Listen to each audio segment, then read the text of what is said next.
Yes, people, welcome back to a Tansley show. Now, what I'm going to visit today is an old lead mill, actually. Um, I'll show you it when I get there. So we're at the Ogle lead smelt mine now, smelt mill actually. So it was built around 1843 by the North Staymore Mining Company. The company worked two lead mines, and the Ogle, this is the Ogle mine, which is not far from here, and the crushing mill a short way further up the Ogle Beck. Now, and also the cabbage mine, which was 1.5 miles to the northeast where I am now. Lead ore, or gallonay, was brought in from the crushing mill by tramway, which was at the back of this building. In the mill in the front of me now, which I'm going to show you in a minute, was smelted. It was all smelted down, and in the process of extracting metals from ores using heat, intense heat in the furnaces they had in the back, which you can see in this diagram now. So this is it here. That's the front of it. Right, I'm going to try and get inside. It's fenced off religiously to stop people from getting in. So, and it is sign saying "Do not enter, dangerous, unsafe." Now, we say unsafe. The National Trust had just spent £2 million on this ruin. Could you believe that? And it's unsafe. You can see it's leaning slightly over. I am going to show you the full building if I can get inside and see what it's like, but I do need to be a little bit wary when I go in. We don't want it tipping on, and it is leaning towards me now, so we do have to be a little bit careful when we get in there, if we get in there. Right, I'm in here, so keep my noise down. There is a park, a chalet park right at the side of it here, so I don't want to be seen going in by the warden or anything. So while I'm here, we'll have a quick look and get an idea of what it was like in the day. So you can see that wall there, or you might not notice actually on camera, it's leaning slightly towards the front. So let me get behind the wall, and you can see some old smelting gear down there. Look at that.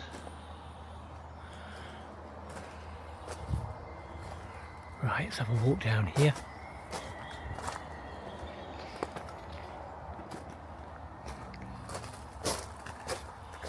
So we're walking through. This is the other end,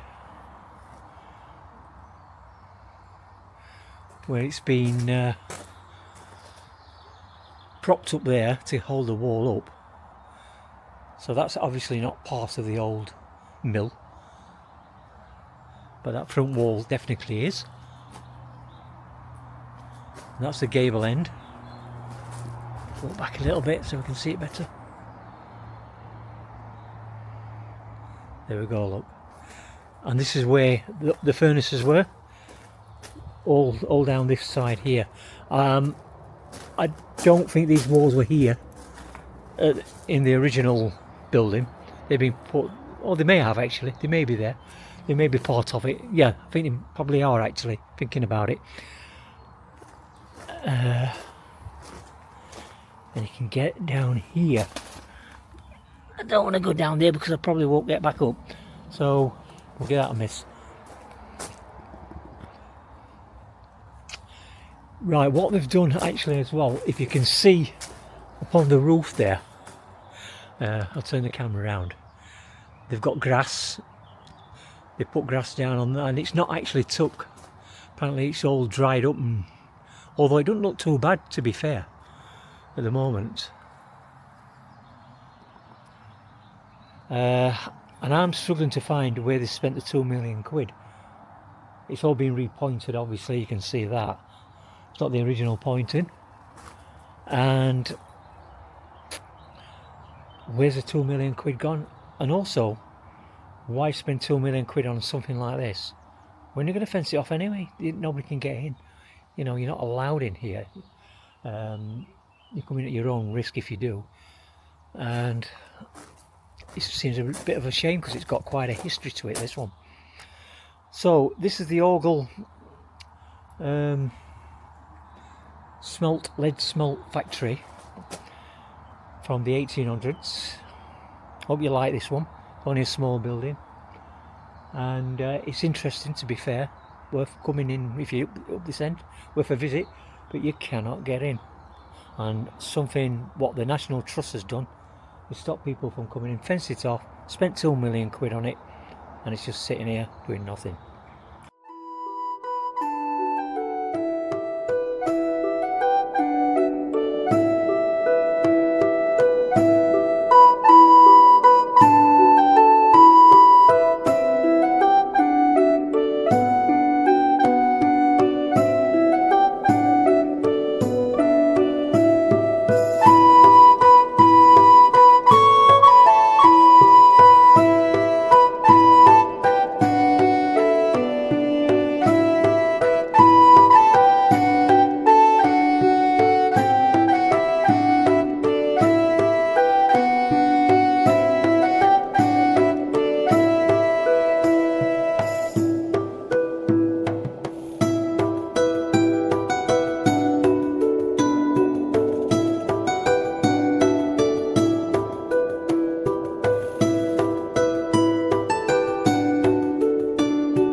Right fellas, I'm up in Cumbria. I'm at Brough Castle, and we're going to have a look round, show you what it's about, and going to be brief. And quite a lot of remnants of the castle still here, to be fair. And I don't know, I've not read the history of it too much. I think it's a 12th century castle, and I've heard it was a jail. I pretty much doubt that actually, but people did live in here at one time, and I'll show you a little drawing of that, which you can see here, what the actual fort looked like when the castle was all intact. So right, what we have here, I'll just go and hit the button there without actually stopping the reel, is the upper one. So that's the upper side of the castle.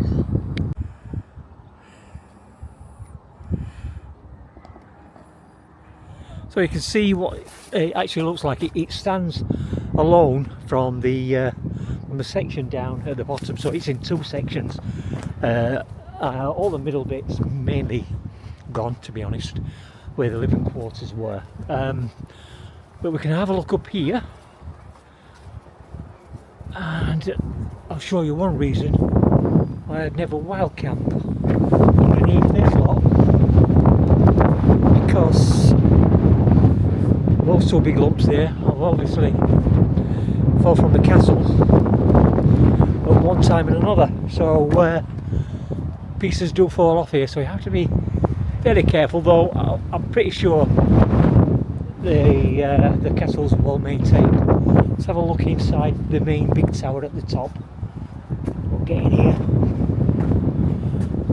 and have have a look in here. So this is a castle keep.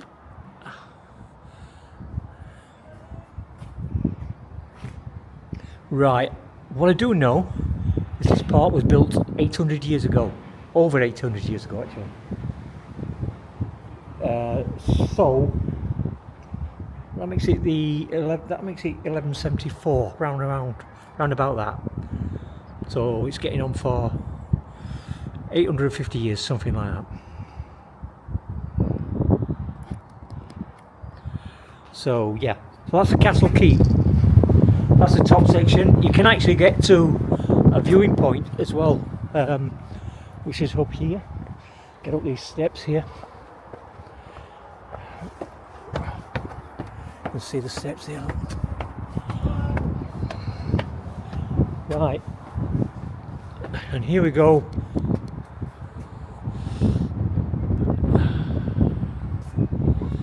So there's a viewpoint here. That's looking over to Cumbria side, Westmoreland. Just go that way a little bit. It's a bit windy today. You can see the Lake District. Oh, and you can feel the wind up here as well. But just let me get out of the wind a little bit, because it does interfere with the sound, and I haven't got a microphone attached to anything, so hopefully you can hear me okay. And we'll have a walk down to the bottom section, and I'll show you that now, which is down there. We'll have a look at that right now.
Right, oh, it's quite a popular place actually.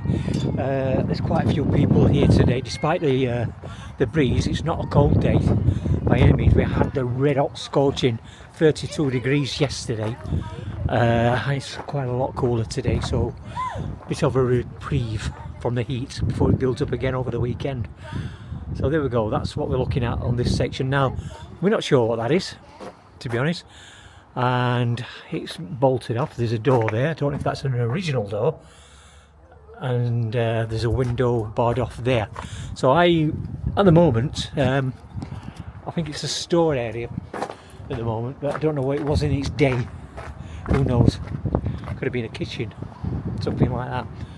Right, so we'll have a walk in the next section, which is here. See the upper floors there, and how thick these walls are. They're literally 4 feet, 5 feet thick. And into this section here. Now, where that led to, I don't know. I think it's a staircase actually. Yep, so we've got an old staircase here. You see that?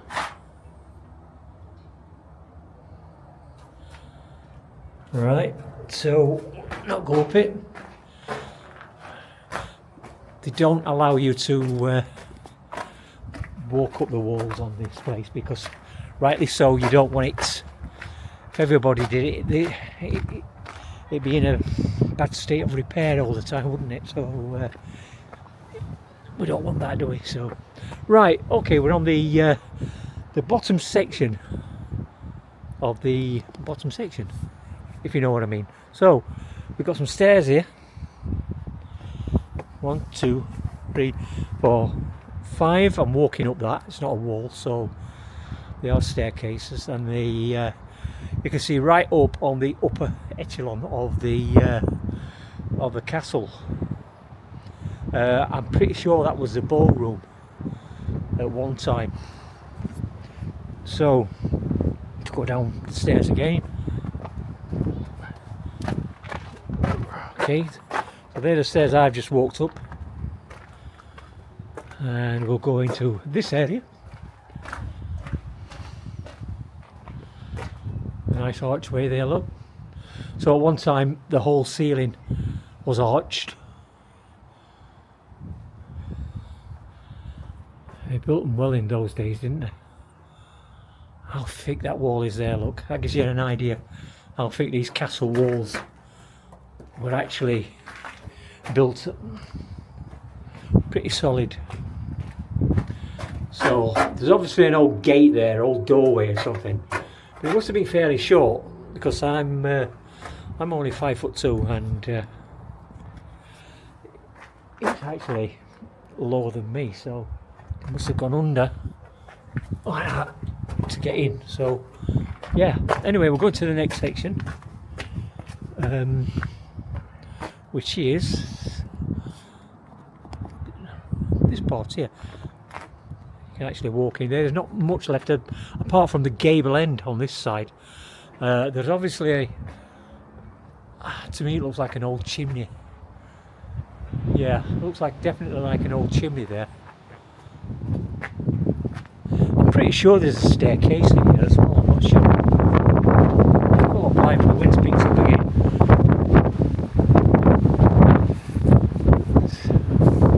Right. I'll show you in here without actually talking if I can, because the wind might take my voice away anyway.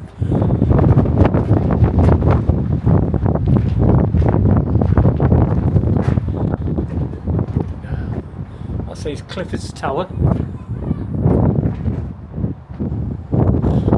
Okay. So I would imagine there probably was a tower here eventually. There might have been a bit of a lookout post on that section there. So let's go out to the opposite side. And the wind is totally gone here. You walk inside some parts of the castle, and if you're wearing a wig you might lose it, so be cautious on that. Right, this is the living area here, or the living quarters as a whole, and it looked really nice. They would have been actually top notch at one time, and this is why I dispute people saying, or somebody said it used to be a jail, and I don't think it did, to be honest. So let's have a look on the outside and tell you a little bit about that. Then that's just about ends my tour really of Brough Castle. So that looks a little bit dodgy there, isn't it? Yeah, keep my eye on that when you're walking under it. Looks a bit dubious, to be honest. So anyway, this is the nice entry. You'll have got coaching horses at one time up there. So a nice big entry, and the castle outside wall there. Towards here, you've got parts of the castle wall and the upper side of the castle there. Okay, so that's just about it for the castle really, but Henry VIII, Oliver Cromwell, they demolished all the castles, didn't they? They attacked and set them on fire and did all sorts with them, killed people and that. But the demise of this castle wasn't like that. Funny enough, in the 1700s, the residents of this castle were having a Christmas party. So while other castles got demolished, the heads chopped off, that kind of thing, you know, and attacked, and with the old Oliver Cromwell army, this lot were eating turkey and tinsel, and it went up in flames. It set fire in the 1700s, and that was the demise of this castle. So I hope you enjoyed that little video. Join me again from Brough Castle, and from somewhere else. This is Brough Castle in Cumbria. Have a good day. So welcome to St Michael's Church in Brough, and it's a lovely little village, and it overlooks the actual castle at Brough, so it's in a great location. It's an 11th century church, and hopefully it's open. I think it is, and I can get in and show you the inside and some of the outside really.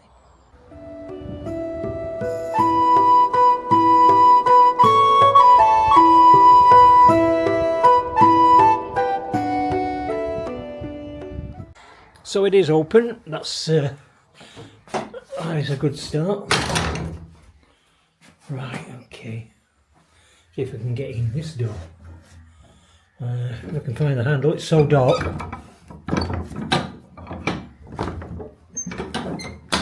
No, that's actually locked. Let